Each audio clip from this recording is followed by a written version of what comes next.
jailed in the house, unable to leave unless a male family member is with you? How about getting whipped if you refuse to wear a veil? How about not being able to report being raped because you don't have 4 male witnesses? If you report it, you'll be stoned to death for having unmarried sex. How about the right to vote? Let's see, most Islamic countries are dictatorships or failed states, so you can't vote. Forced marriages, child rape, incest, it just keeps getting worse. Incest. Wow. I'm not sure where you're getting your information from, or if you've possibly mistaken us with somebody else. Why is incest wrong? It's not clear to me that it's wrong. Okay. It's clear to me. There's an evolution. In all honesty, I'm not here to make a mockery out of you. I'm not here to criticize you. I'm not even here to question your intelligence. All I'm here to do is to give you advice. As someone who sincerely wishes the best for you and wishes the best for all of humanity, as a Muslim should be. The first advice I give to you is, please, if you want to talk about Islam, know what you're talking about. Don't be talking about some random news topic that has nothing to do with Islam. If you want to judge Islam, judge it for what's in here and on the Prophet Muhammad, peace be upon him. Speaking of the Prophet Muhammad, peace be upon him, I noticed your failed attempt at trying to draw him. I know it's worked for many others and it's made them really, really famous before, and I'm not sure if that's what you were trying to do, but please, give it up. I honestly want you to stop wasting your time and rather spend your time wisely in trying to find out who this man is. Find out what made this man the most influential man in the world. Find out what made this man one of the greatest lawgivers, the greatest lawgiver of all time. Find out what made this man the most perfect example to walk the earth.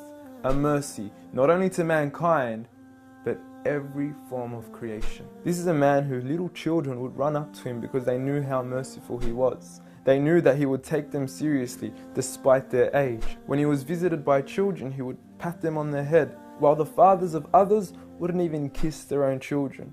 At a time when people were burying their daughters alive, he was the one who gave honor to daughters.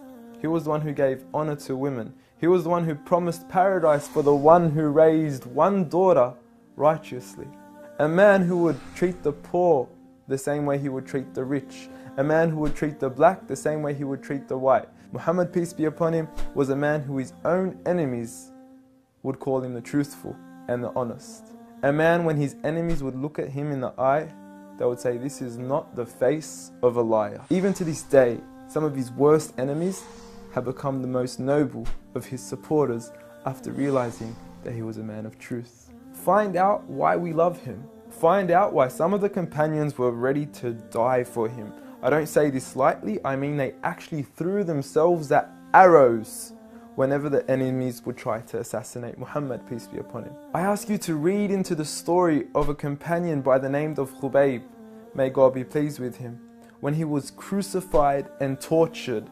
And the one who was torturing him would say to him, O Khubayb, wouldn't you rather that Muhammad, peace be upon him, be in your shoes right here, and you be in the comfort of your own family in your own home?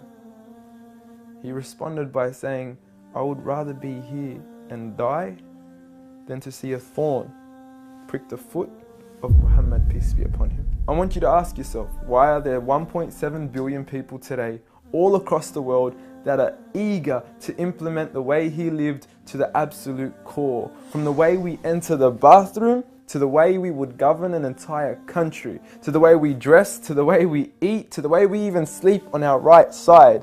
We follow him to the absolute core. So I suggest you stop wasting your time in attacking the man that you cannot faze at all. If God, the creator of the heavens and the earth and everything in between, the one and only, has honored him, who are we to even try to dishonor him? If you don't understand what I'm trying to say, let me give you a quick experiment. What I want you to do is to walk outside tonight. Look at the brightness of the moon and go ahead and spit at it. And see what your spit does to the moon. The same way that your spit doesn't affect the brightness of the moon. The same way that your spit doesn't even reach the moon. The same way that your spit doesn't even faze the moon, is exactly what you're doing when you even try to attempt to dishonor Muhammad, peace be upon him. And if anything, when you do try to spit at the moon, you're only harming yourself. So please, stop what you're doing, stop wasting your time, and try to find out who he really was for your own benefit.